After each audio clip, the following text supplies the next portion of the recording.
There was once a stone cutter who lived in a small village nestled between green rolling hills and a silver winding river. And day in and day out, from sunrise to sunset, he toiled under the sun, splitting and carving the hard, unyielding stone. Though his hands were rough and his back bent from labor, the stonecutter found contentment in his simple life, for he knew no other. One day, he noticed a procession winding through the village. At its heart was a powerful prince, adorned in silk and jewels, revered and envied by all. "Oh, how I wish I could be a prince," sighed the stonecutter, "with power and respect, free from this endless toil." To his astonishment, a mysterious voice whispered on the wind, "Your wish is granted." And lo, the stonecutter found himself transformed into a mighty prince. As a prince, he reveled in his newfound power and luxury, yet soon he grew restless. Despite his wealth, the sun scorched his lands and wilted his gardens. "The sun is far more powerful than any prince," he thought with envy. "I wish to be the sun." Again, the voice heard his plea, and he became the sun, blazing proudly in the sky, unconquerable and revered. But even as the sun, he found discontent. A massive cloud drifted across his face, casting shadows over the earth below, obscuring his light. "The cloud wields more power than I," he realized. "I wish to be a cloud."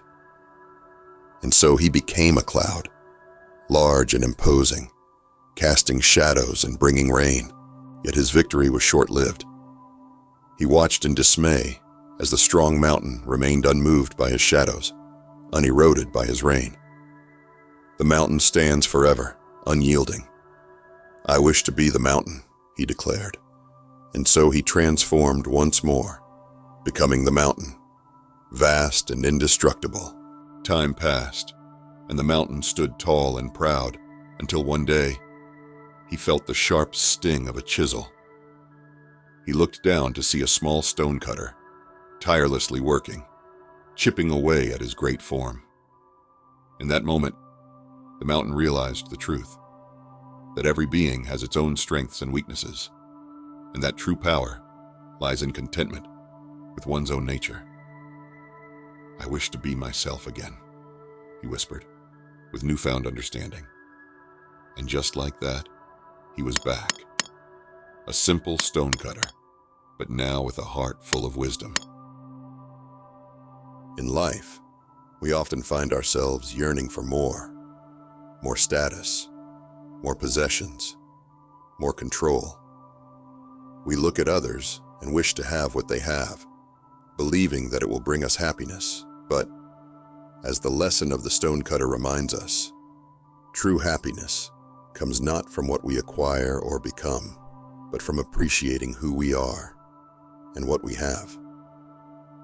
In these hyper-modern times, we must not lose sight of the value of our own unique journey and the simple blessings that surround us every day. And just as the stonecutter found peace in returning to his true self, so too can we find joy and contentment in embracing our own path, with both its challenges and its rewards. Thank you for tuning in, wishing you peace of mind, wellness of body, and joy in your heart. Please take care, my friends.